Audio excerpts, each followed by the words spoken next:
Vince Schiano. Hey Vince, how you doing today? I'm great, Steve. How are you? I am doing really good, thanks. Thanks for being here with us today.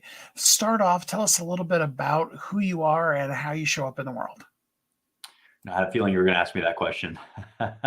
um, yeah, I'm daytime. I work in the finance industry, and I kind of always wanted to write a book, but I thought about how I would answer your question of how I show up in the world, and as it relates to me being an author, and I've always described myself as a mountain climber, not literally, but I tend to look for big challenges, and I'm very content while I'm attacking them, and then I find myself after completing the task looking for the next mountain to climb, and that kind of transitions into the theme of the book and a lot of what I want to write about.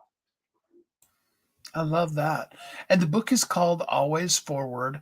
It is kind of your life story, but it also really has a purpose. So tell us a little bit about what, first of all, inspired you to write the book. I mean, I know you said you always wanted to write a book, but why specifically this book? Well, I think a lot of people always wanted to write a book. I think I didn't really have anything that I felt like I should write about yet.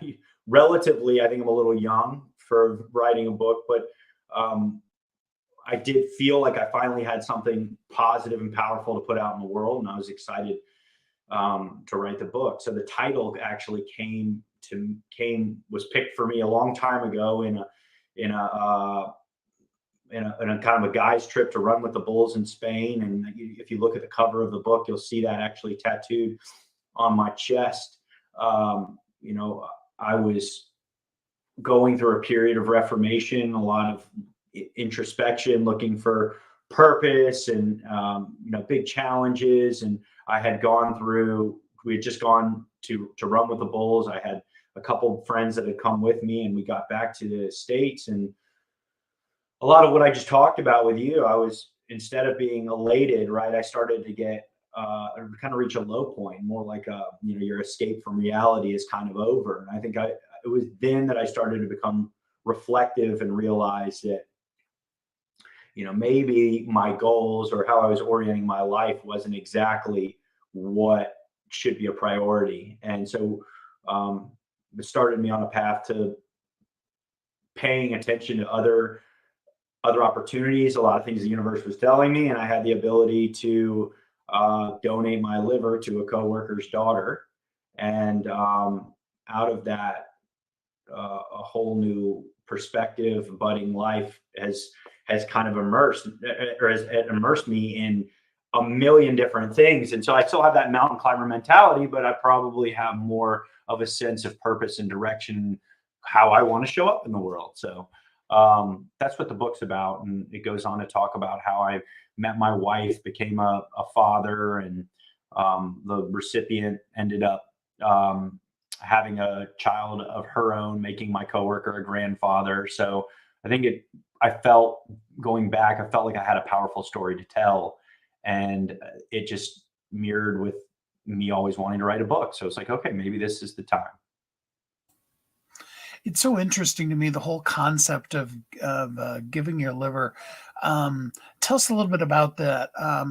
What was this, like a really super close personal friend, or what led you to give somebody your liver or part of it? Not to ruin the book too much, but to talk a little bit about the preface. He was he was a friend, but he was more tenured and senior in his career as a financial advisor. So he was looking towards transitioning out. And I think that for him, a big part of that transition was that he was going to be a grandfather. Um, and I was a part of the team that helped set his business and practice on a path to be acquired by the firm and redistributed. And so his clients can be taken care of. The firm's very cautious about how they do that. But a large part of what kind of made him not feel like he was being put out to pasture, but living on the next chapter of his life, was that he had this grandchild on the way. And not too long after all of that was put in motion, tragically found out that his granddaughter passed during her birth. So he was a friend, and watching him go through this, and then hearing later that his actual daughter was in need of a liver, aligned really well with where I was in my own head, looking for purpose, looking for the ability to do something meaningful in the world. At the time, I was single, I didn't have dependents, so it was kind of like a that lightning bolt. And I feel like I was ready to receive, you know. Absolutely. So you talk about the beginning of the whole journey being that running with the bulls. What is that like? I mean, you see it on TV, but it Oh, buddy. looks really It's probably what I'm most thrilled about with the book in terms of like the how we really captured an experience. I really feel like we did a good job capturing the chaos a little bit. And that's how I would describe it really. It's voluntary chaos. And I can't speak to combat. I've never been in it, but I would imagine that's also chaos when it's upon you. Um, it was palpable. You're standing around in a massive group. The silence before the first rocket goes off, where those bulls come out, is it's I've never heard a silence like that before. And I know, and I've come to learn as I've immersed myself in that culture a little bit while I was there, that it's not really the most humane thing towards the animals, but the tradition of it, the cultural experience of being part of something that's been going on for hundreds and hundreds of years. I mean, you could feel all that. The cobblestone streets of Pamplona, it rained the day we did it, so it was slippery. I actually fell and got up during the run, banged up my or my elbow pretty bad.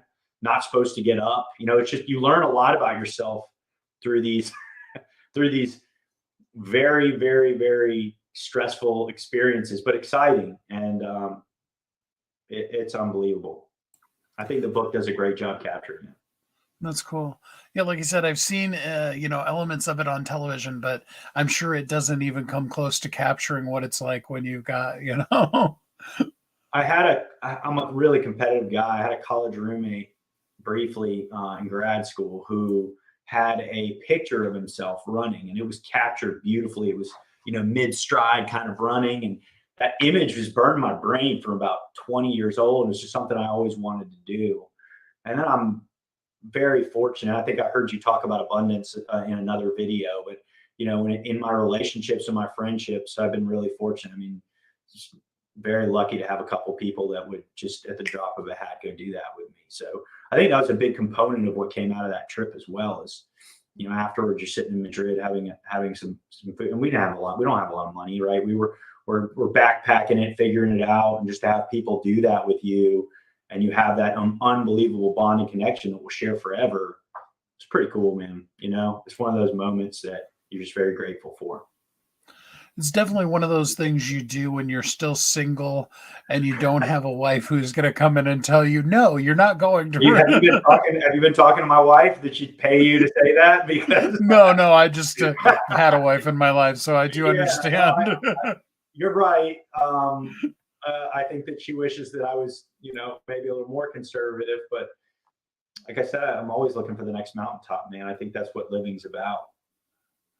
So as a competitive guy, how do you quote unquote win in the running of the bulls? So you don't, right? It's like a lot of things, right? Golf or working out or whatever. The healthy way to look at it is to have your own personal goal and not so much as it relates to the field. There is no win, but I had an idea that you can start wherever you want. Okay, so that can be right at the very end of the run, or that can be as far back to the pin where they let them out as possible. There's you really need to. For me, I wanted to experience as much of the run as possible, but I had to make it in the arena. When the last bull goes into the arena, they shut the doors and a whole other thing takes place.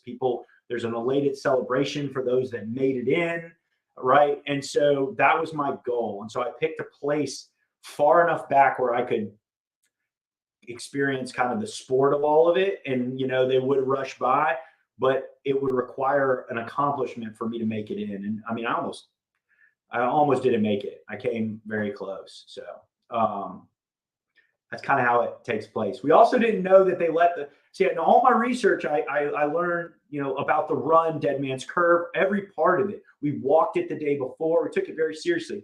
I never looked into what they do after the run, after those doors close. So you'll hear in the book, and I don't want to spoil it. We were quite surprised by what took place after in once we got into the arena. And that's why you need to get the book Always Forward, is because you want to hear all the ends of these things.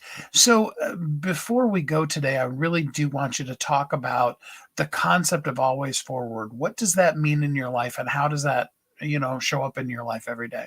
Yeah, it long before I was going to write a book, it was more about how I kind of dealt with, in a healthy way, my own mentality, which at times can cause me severe anxiety. And I talk about it in the beginning of the book, but diagnosed ADHD, a lot of anxiety. And I think that I heard someone explain it well, that anxiety comes from looking forward, depression comes from looking backwards, and there's lots of different ways that you can do things to live in the moment.